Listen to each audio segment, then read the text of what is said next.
नवाज शरीफ साहब ने नहीं आना था। आज उन्होंने साबित कर दिया कि वो पिछले 10 महीनों से सैर और तफरीह तो कर रहे हैं, लेकिन वो यहाँ आने के लिए तैयार नहीं है। और सारी सियासत जो है अब वो मरियम साहबा की सिर्फ ये है कि उन्हें भी लंदन जाने दिया जाए। जिस कैद को देने वाला खुद कहता है कि मुझे ब्लैकमेल किया गया, मैंने ब्लैकमेल होके जो है वो आपको सजा दी है, उस सजा को मियां नवाज शरीफ अपनी जिंदगी को दांव पे लगा के आके जो है वो उस सजा को भुगते, ये कहाँ का इंसाफ है?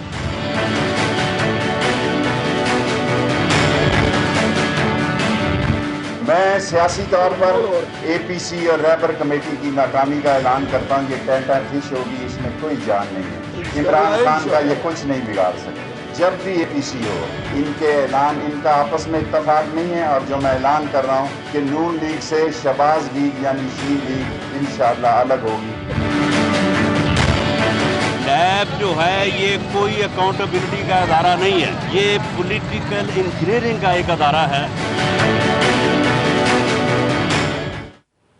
बिस्मिल्लाहिर्रहमानिर्रहीम। अस्सलाम वालेकुम नाज़रीन, आप देख रहे हैं प्राइम टाइम विद TM। मैं हूं तारिक महमूद। ये तो आज का सियासी मंजरनामा था। राना सनाउल्लाह साहब की गुफ्तगू, शेख रशीद साहब की गुफ्तगू सुनी, शायद खाकान अब्बासी साहब ने भी बातें की, पॉलिटिकल इंजीनियरिंग की बात हुई कि इमरान खान साहब और नैब पॉलिटिकल इंजीनियरिंग कर रहे हैं। लेकिन एक अंदोनाक वाक़या जो मोटरवे पर पेश आया गुज़िश्ता शब, जिसमें एक ख़ातून को उसके मासूम बच्चों के सामने ज़्यादती का निशाना बनाया गया, हमारे पूरे माशरती जो इन्हितात है उसकी तरफ न सिर्फ निशानदही करता है बल्कि ये भी जाहिर करता है कि हम किस डगर की तरफ बढ़ रहे हैं। मगर उससे ज़्यादा अफसोसनाक जो बात थी वो CCPO लाहौर का स्टेटमेंट था, जिसमें उन्होंने कहा कि एक ख़ातून को रात 12:30 बजे अकेले जाने की ज़रूरत क्या थी। आप अपनी ज़िम्मेदारी पूरी करने के बजाय, मुजरिमों को जो है कैफ़र किरदार तक पहुंचाने के बजाय ये बात कर रहे हैं कि कोई ख़ातून जो है वो रात को घर से बाहर क्यों निकली। आप दरिंदों को, वहशियों को, इन अफराद को जो इज़्ज़त के लुटेरे हैं, जो लोगों के मालो असबाब को लूट रहे हैं, उनको पकड़ने के बजाय आप इस किस्म के बयानात देते हैं जो सिवाय ज़ख्मों पर नमक छिड़कने के अलावा कोई और चीज़ नहीं होती। पंजाब में 6ठा IG बदला है। आपने तो बहुत बातें की थी कि हम KPK की तरह पुलिस के रिफॉर्म्स लेके आएंगे, पंजाब में नया पुलिस कल्चर लेके आएंगे। ये है नया पुलिस कल्चर, ये है नई रिफॉर्म्स, ये है आवाम को मिलने वाला इंसाफ, ये है तहरीक इंसाफ की हुकूमत। ये बहुत सारे सवालात हैं जो आज जो है वो पूरे पाकिस्तान के जो आवाम है उनके जहनों में गूंज रहे हैं और वो देख रहे हैं कि ये है वो तब्दीली का नारा जिसकी खातिर उन्होंने इमरान खान साहब को वोट दिए थे। फ़र्क क्या आया, तब्दीली क्या आई, हम जो है वो माशरती जो गिरावट है उसमें किस हद तक, किस कदर जो है वो गलाजत में जा रहे हैं और कितनी दलदल में धंसते जा रहे हैं। मेरे पास अल्फाज नहीं है इसके अलावा इसके ऊपर गुफ्तगू करने के लिए। मेरे साथ मौजूद हैं नजीब हारून साहब तहरीक इंसाफ के, पाकिस्तान मुस्लिम लीग नून के अली परवेज़ मलिक साहब और शैला रज़ा साहिबा पाकिस्तान पीपल्स पार्टी की सूबाई वज़ीर। अली परवेज़ मलिक साहब, लाहौर में आप मौजूद हैं। 6ठा IG है पुलिस का, CCPO लाहौर का स्टेटमेंट आपके सामने है। मेरे पास अल्फाज नहीं कि मैं सवाल भी पूछूं, पूरा मंजरनामा आपके सामने क्या हो रहा है। ये बिस्मिल्लाहिर्रहमानिर्रहीम। बहुत शुक्रिया तारिक भाई, आपने अपने प्रोग्राम के अंदर मौका दिया। यकीन माने आपने जिस अफसोसनाक वाक़े के साथ अपने प्रोग्राम का आज आगाज़ किया और उसके अंदर जिस तरह से आपने उसकी मज़म्मत की है, और ना सिर्फ उस वाक़े की बल्कि इसके साथ साथ जो हमारे मुहाफ़िज़ जिन्होंने हमें इस किस्म के वाक़यात से बचा के रखना होता है, उनका जो इमीडिएट जो फ़र्स्ट रिस्पॉन्स आया है उसकी जिस तरह से मज़म्मत की है, मेरे ख़्याल से ये हर पाकिस्तानी के दिल की आवाज़ है। अब जो तारिक भाई आपने सवाल किया कि क्यों हमारे इदारे इस कंडीशन के अंदर आ गए हैं कि वो अपना काम खुश उसलूबी के साथ या अच्छे तरीके के साथ अब आगे कर नहीं पा रहे। देखें, जब भी आप इदारों को अपनी एजेंडा को पुश करने के लिए अब्यूज़ करेंगे, उनको उनके थ्रू अपनी पॉलिटिकल इंजीनियरिंग करेंगे, तो वहाँ पे इस किस्म के लोग जो आपकी हर किस्म की ख्वाहिशात को पूरा करना चाहते हैं और शायद वो इस किस्म के मेरिट के ऊपर और कॉम्पिटेंस के ऊपर पूरे नहीं उतरते, तो वो लोग आगे आ जाते हैं। ये तो पंजाब पुलिस के अंदर आपने एक वाक़े की निशानदेही की है। क्या आप भूल गए वो DPO पाकपतन को क्यों बदला गया? क्या आप भूल गए कि आप जिस शहर में बैठे हैं वहाँ पे IG साहब को क्यों बदला गया था? तो ये तो बार बार चीज़ें मैनिफेस्ट कर रही हैं डिफरेंट शक्ल के अंदर, और इसकी बुनियादी वजह यह है कि हम इदारों को अब्यूज़ करना चाहते हैं अपनी मूंछ को ऊपर करने के लिए, अपने जो सियासी मुखालफीन हैं उनको टेम करने के लिए, आप जैसे एंकर्स जो हक और सच की बात करते हैं उनको टेम करने के लिए। तो जब आप इस तरह से अब्यूज़ करेंगे इदारे, तो इस किस्म के लोग ही आगे आएंगे जिनकी अपनी कॉम्पिटेंस आज एक दफ़ा फिर आपके सामने बुरी तरह एक्सपोज हुई है।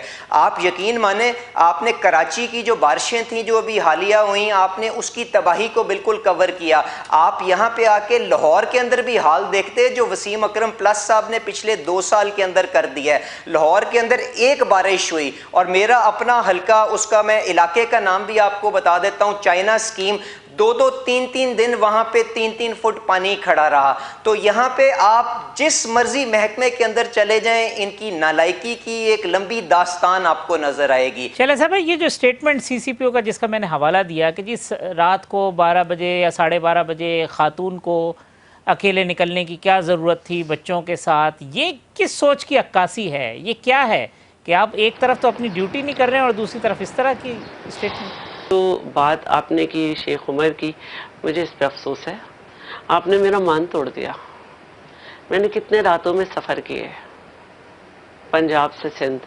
मैंने कितनी दफ़ा जो है वो अभी सफ़र करती हूँ जब मेरे डिपार्टमेंट का कोई काम होता है रातों में, और कोशिश करती हूँ कि सुबह निकलूँ और रात में वापस आ जाऊँ, रात किसी जगह ना गुजारूं, क्योंकि मेरा घर है, मुझे अपने घर को देखना है।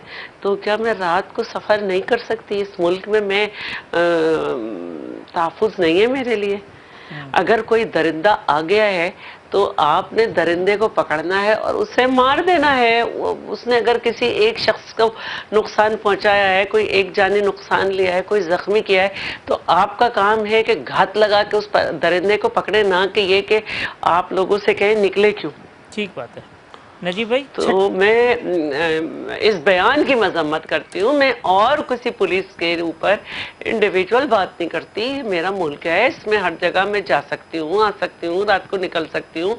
ये मेरे शहर हैं, चाहे मैं कराची से देही सिंध जाऊँ या मैं कराची से पंजाब या किसी जगह जाऊँ, ये मेरा वतन है, लेकिन ये मुझे बयान नहीं चाहिए। नजीब हारून साहब, छठा IG पंजाब के अंदर आ गया। आप तो बड़ी आइडियल पुलिस बनाना चाहते थे पंजाब में, कहते थे रिफॉर्म्स लेके आएंगे, ये होगा, जो बातें तकरीर इमरान खान साहब और उसके अगर बड़े ज़िम्मेदार होंगे तो नजीब हारून साहब you are one of them, क्योंकि शुरू के 4-5 अगर कोई लोग इमरान खान साहब के साथ थे जो कॉज को लेके चले, तो आप उनके साथ हैं शुरू में। अब आजकल कहीं नज़र नहीं आ रहे, वो अलहदा बात है, लेकिन ये क्या है, मतलब वो तब्दीली, वो चीज़ें, वो किधर हैं?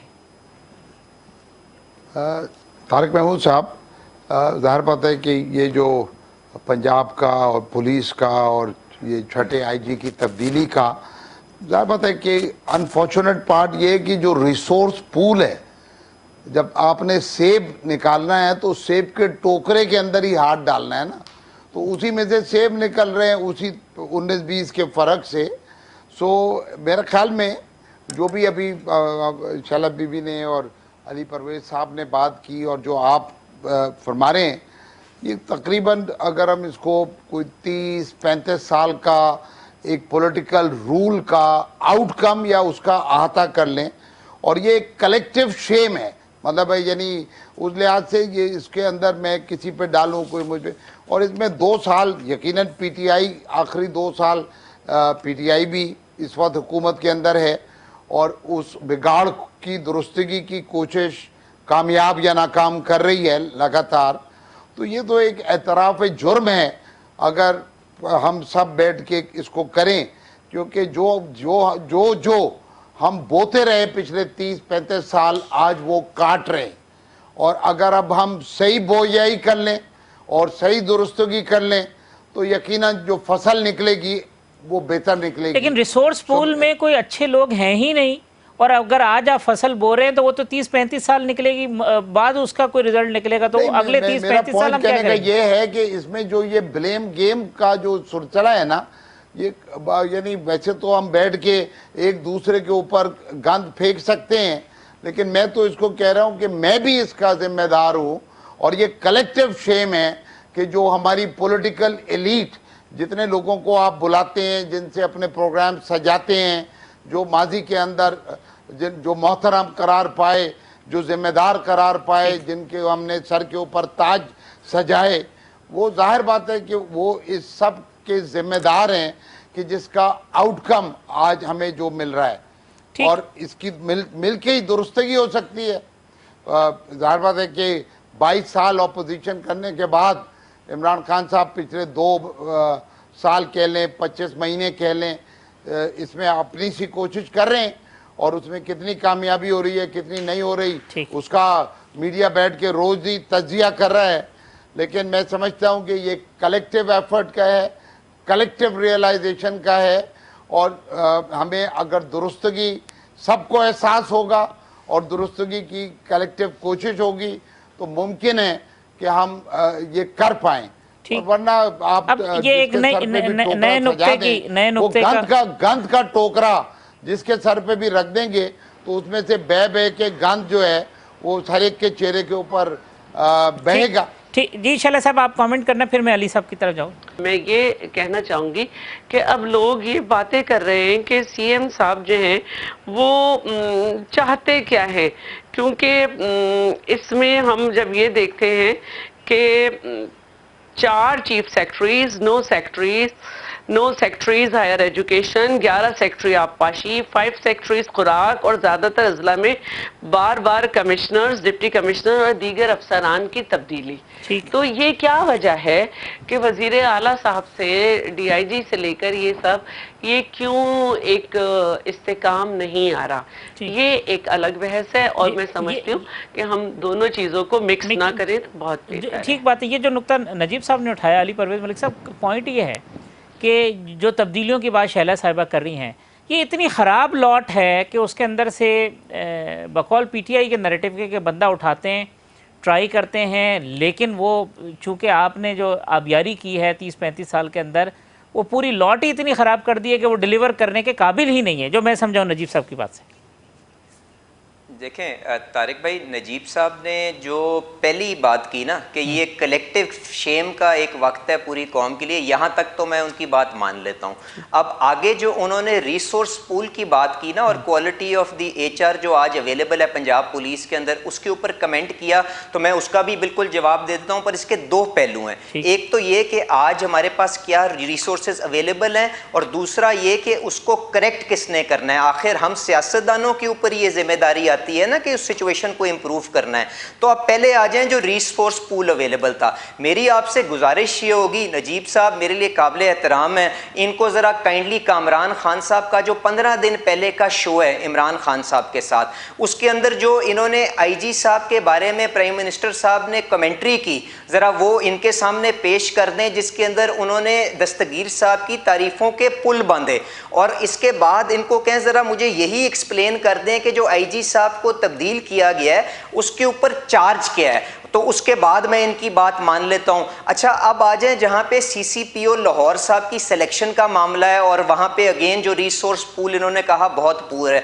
मुझे बताएं, इमरान खान साहब की अपनी कमांड के अंदर जो सिलेक्शन बोर्ड होता है, उसके अंदर जिस किस्म की रिपोर्ट इंटेलिजेंस एजेंसी से आती हैं, और 4 जो सीनियर मोस्ट IGs होते हैं डिफरेंट सूबे के, जो रिपोर्ट्स देते हैं, और इमरान खान साहब उनको एक्सेप्ट करके शेख साहब को प्रमोट नहीं करते।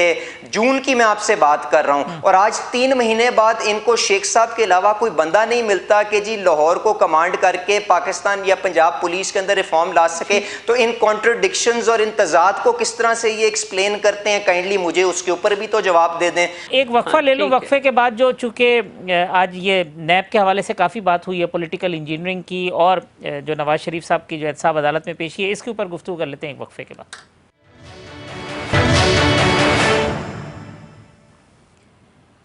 वेलकम बैक नाज़रीन। ये पॉलिटिकल इंजीनियरिंग की बात आज हुई है।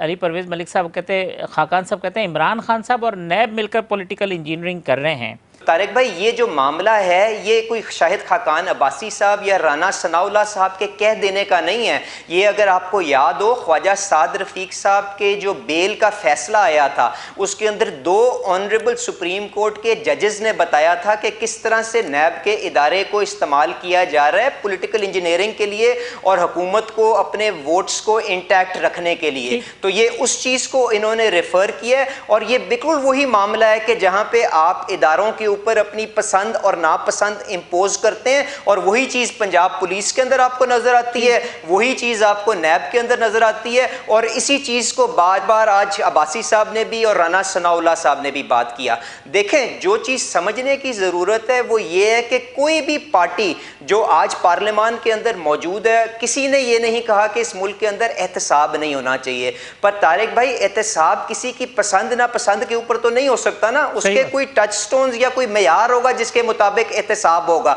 मुझे बताएं, जो 3-4 मेरे नज़र के अंदर मेयार होने चाहिए किसी भी अकाउंटेबिलिटी प्रोसेस के अंदर, उनमें से मुझे बता दें कोई एक भी मेयार आपको पूरा होता हुआ नजर आता है? आपको क्या अक्रॉस द बोर्ड एहतसाब होता हुआ नजर आता है, या आपको सिर्फ और सिर्फ पॉलिटिकल पार्टीज को या ऑपोजिशन को टारगेट करने के लिए इस्तेमाल होता हुआ नजर आता है? इसके साथ साथ मुझे बताएं, आपको दोहरा मेयार उसके अंदर नजर आता है कि नहीं नजर आता, कि जो फॉर्मर चीफ मिनिस्टर पंजाब हो, जिसने पूरे सूबे की शक्ल बदल दी हो, अरबों रुपए के प्रोजेक्ट्स किए हो, और उसके ऊपर आज भी 1 रुपए की करप्शन का इल्जाम ना लगता हो, और उसको जिस तरह से आप ट्रीट करते हैं, और जो केपीके के फॉर्मर चीफ मिनिस्टर हैं उनके साथ जो अपना रवैया रखते हैं, तो आपको क्या दोहरा मेयार नजर नहीं आता?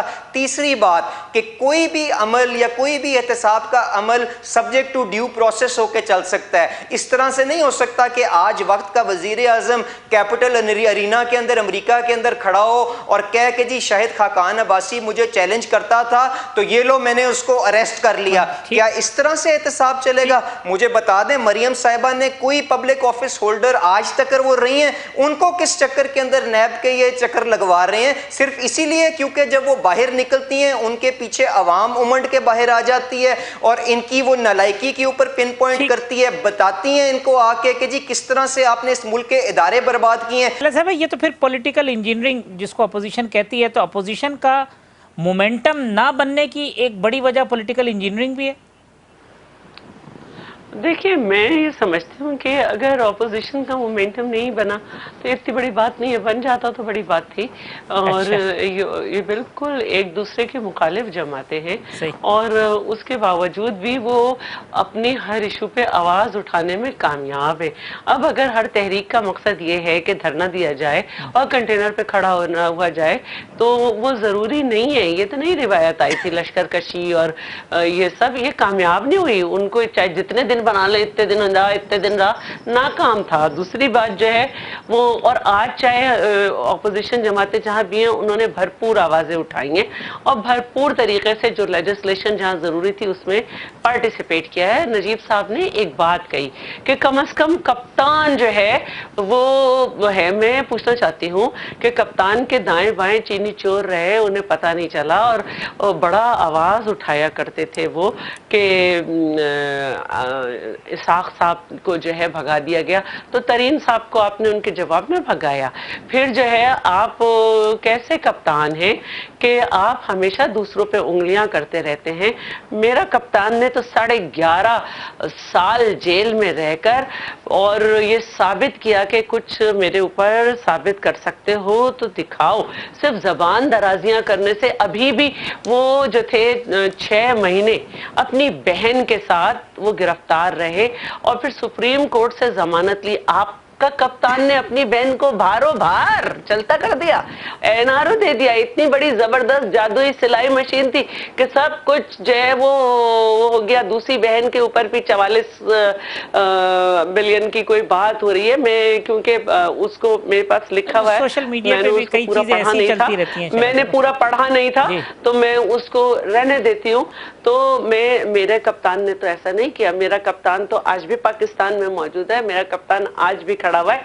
मेरे कप्तान की वजह से जो है वो पाकिस्तान में जमहूरी अमल जो है वो स्मूथ जो है वो ट्रांसफर हुआ। आज सी पैक धुंधला दिया गया, लेकिन ये आसिफ अली जरदारी साहब का कारनामा है। आज गवादर जो है सिंगापुर से लेकर चाइना को दे देना, ये हमारा है। आज हम आंखों में आंखें डाल के कह सकते हैं कि सलाला एयरबेस जो है उसका हमने जवाब किस तरह दिया, नेटो सप्लाई बंद करके। हम आंखों में आंखें डाल के कह सकते हैं कि शमसी बेस हमने खाली कराया। तो मैं ये चाहती हूँ कि आप कप्तान की तारीफ जरूर करें, लेकिन ये झूठी तारीफ ना करें। नजीब साहब, कप्तान की टीम में अगर इनकॉम्पिटेंट लोग हों, करप्ट हों, तो क्या कप्तान पे जिम्मेदारी आयद नहीं होती? बिल्कुल होती है। देखिए, पाकिस्तान में मुझे तो बड़ी खुशी होगी और हमारा यानी यही होना भी चाहिए कि जो बरी होके आता जाए उसको हम मुबारकबाद देते जाएं। लेकिन अनफॉर्चुनेटली पाकिस्तान तो लुटा है, पाकिस्तान तो बर्बाद हुआ है और ये मैं और आप इसके गवाह हैं, विटनेस हैं। हम अपने दिलों पे हाथ रख के, अपने बच्चों के सरों पे सर रख के, सरों पे हाथ रख के हम ये महसूस कर सकते हैं कि क्या पाकिस्तान के साथ हुआ है।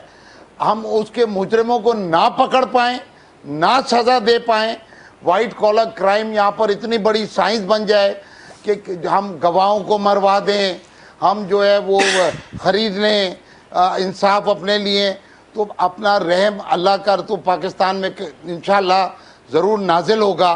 जहाँ तक ये नैब का और पॉलिटिकल इंजीनियरिंग की बात हो रही है, तो पिछले 2 साल से पीटीआई कह लें, ये हुकूमत कह लें, बावर्ची खाने के अंदर गई है।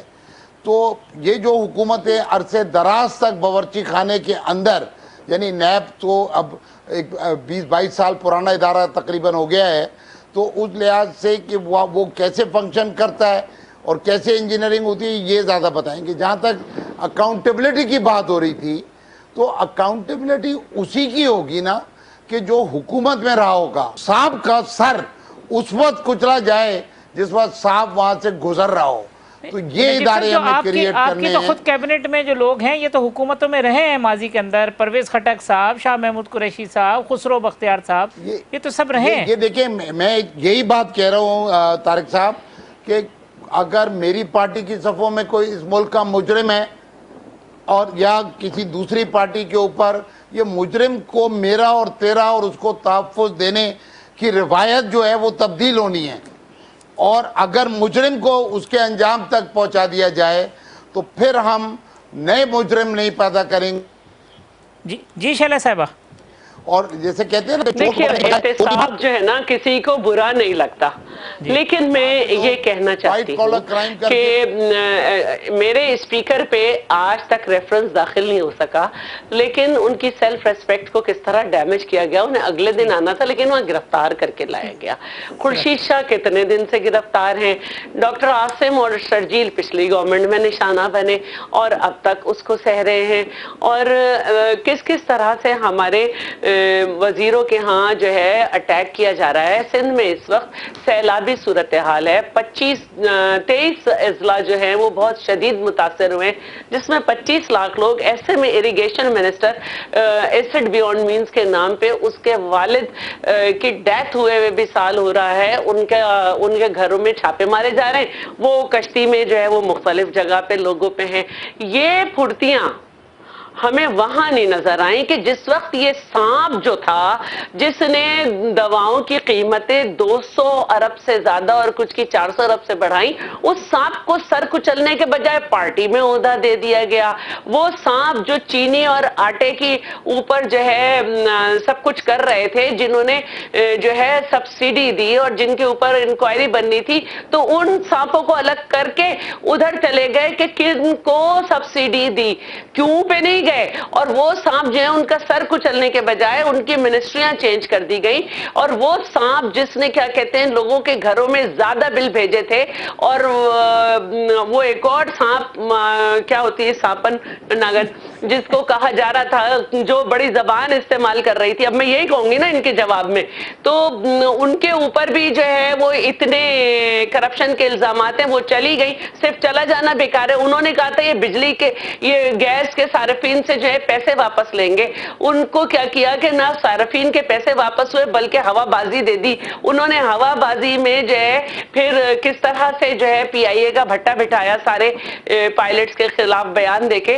तो इन सब के साथ क्या कब क्या होगा। कहती है कि जो सांप है वो तो आपकी अपनी सफों में है, आप उनको पाल रहे हैं। बहुत सारी बातें शैला बीबी ने अच्छी की हैं, लेकिन एक बात मैं ये कह रहा हूँ कि ऐसा लग रहा है इनकी बातों से कि 2 साल पहले तक पाकिस्तान के अंदर सब कुछ सही था। ये मेरे ख्याल में बहुत बड़ी नाइंसाफी होगी पाकिस्तान के लोगों के साथ, आइंदा नस्लों के साथ, हमारे और अपने आपके बच्चों के साथ। मैं समझता हूँ कि सब कुछ सही नहीं था, अभी भी सही नहीं है, इसको सही करना है। और ये जो है कि चोर जो है वो कौम का चोर जो होता है वो तेरा चोर के मेरा चोर नहीं होता, वो मुल्क का चोर होता है। उसको वहीं पर उसके हाथ अगर हम लेकिन नजीब साहब, ये जो चोर का शोर मचा रहे और कोई चोर पकड़ा भी नहीं गया, ना किसी को सजा हुई, ना कोई प्रूफ हुई, मैं तो आपको कह रहा हूं, इससे आपको नुकसान नहीं हो रहा? देखिए, मैं आपको ये बात ये है कि ये व्हाइट कॉलर क्राइम की खूबी और खासियत है, और हमारे जस्टिस सिस्टम के अंदर ये झोल है। ये जो डाका डालता है वो इतना बड़ा वकील करोड़ों रुपए का करता है, और सरकारी वकील जाके जो दिफा करता है वो उसको दिफा ही नहीं कर पाता। तो ये एक सिस्टम के अंदर जो ये एक झोल है, और उस झोल का फायदा उठा के मुल्क के सारे कौमी मुजरिम जो हैं वो निकल गए। ठीक है, मैं यहाँ एक वक्फा ले लूँ, वक्फे के बाद आते हैं तो तीनों मेहमानों से दोबारा गुफ्तगू करते हैं।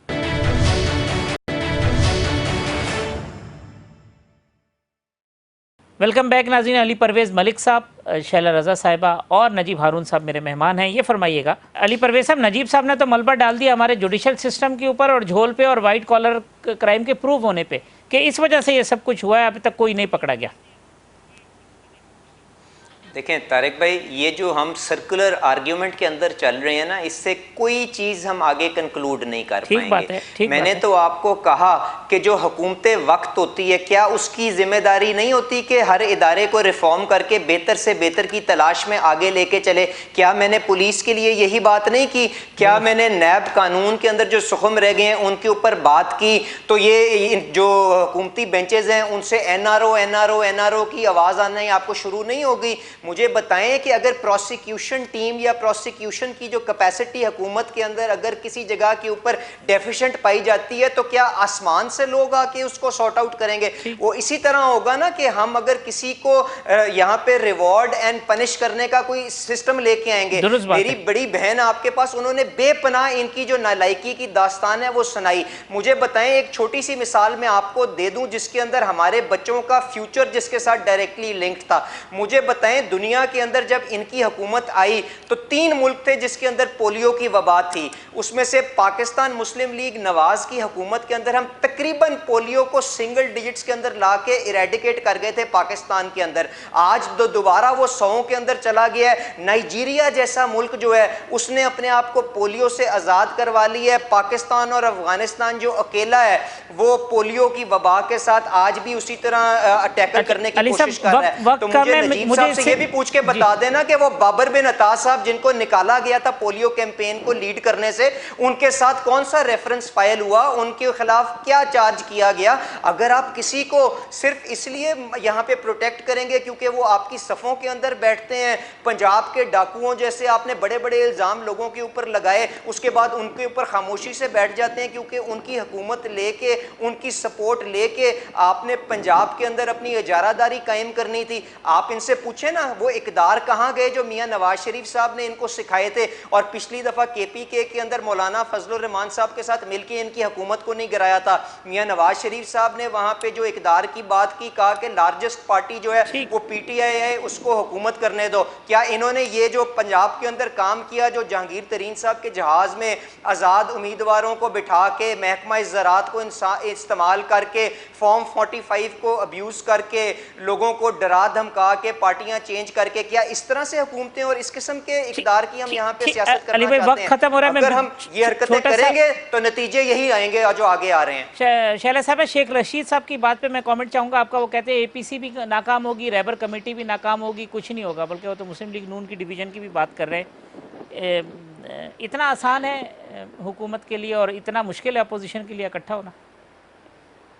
वो शख्स जो हर हुकूमत में किसी के इशारे पे खड़ा रहा और सोलो प्रोग्राम करता रहा, मैं उसको सियासतदान नहीं समझती। और दूसरी बात यह है कि अपोजिशन के लिए तो कुछ भी परेशान कुन है। मैंने पहले जो बात कही, हुकूमत जो कि बैठी हुई है उन लोगों के साथ जिनको वो कहती थी कि डाकू हैं, जिनको वो कहती थी कि चपरासी भी ना रखें, जिनको वो कहती थी कि कातिल हैं, उन्हें नफीस कह रही है, इतनी कमज़ोर अपोजिशन के साथ चल नहीं पा रही।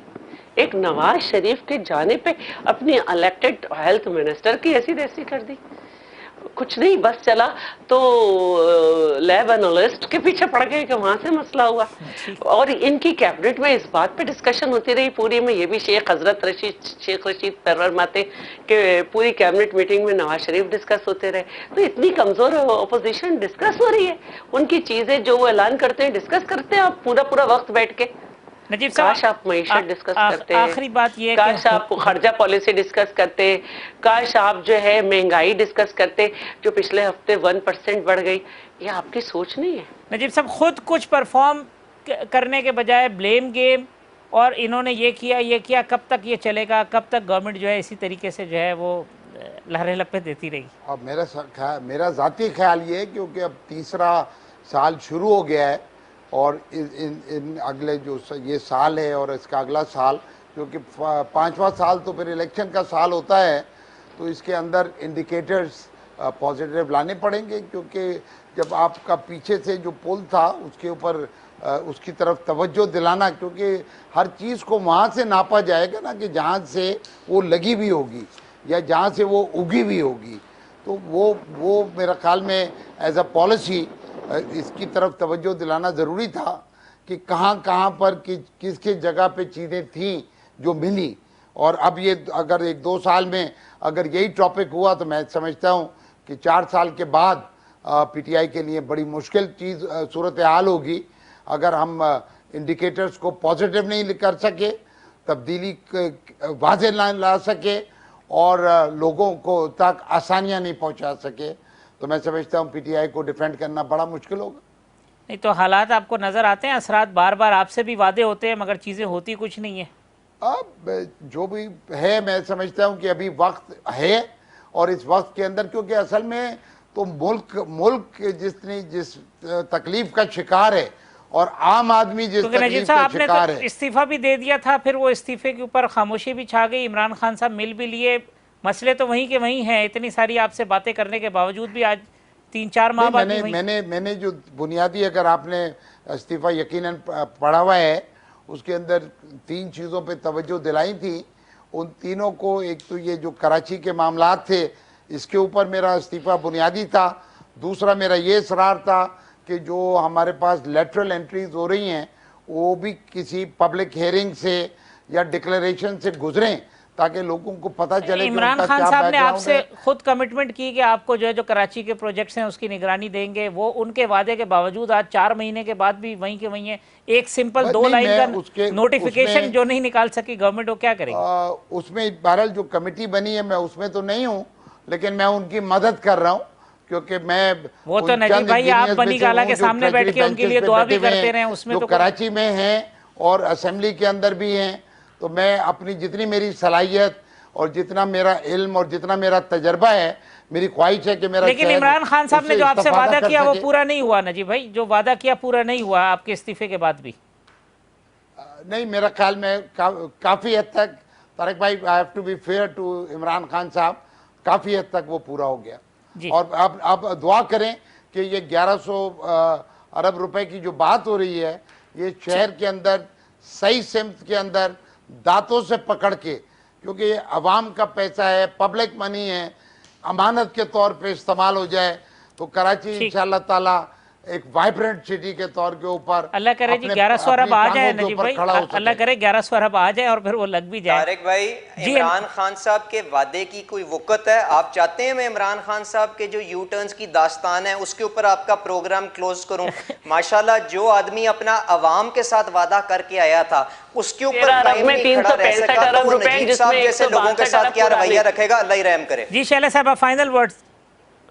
और मैं भी ये कहना चाहती हूँ कि 1113 अरब में 365 अरब रुपए हैं, उसमें 162 अरब रुपए पुराने हैं, 802 अरब जो हैं वो हमारे एडीपी में दिए गए 2 साल से एडीपी में दिए जा रहे हैं, वो मंसूबे हैं।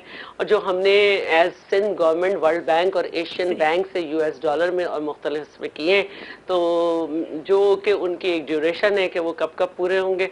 तो अगर हुकूमत तहरीक इंसाफ ये चाहती है कि बहुत ज़्यादा तरक्की हो तो NFC के 229 बिलियन अपने ये जो कि 4 और S3 में के मंसूबों में उन्होंने 2 साल से रोके हुए वो, और जो उनके मंसूबे फेडरल के चल रहे हैं उनको पूरा कर। ठीक, बहुत शुक्रिया शैला रज़ा।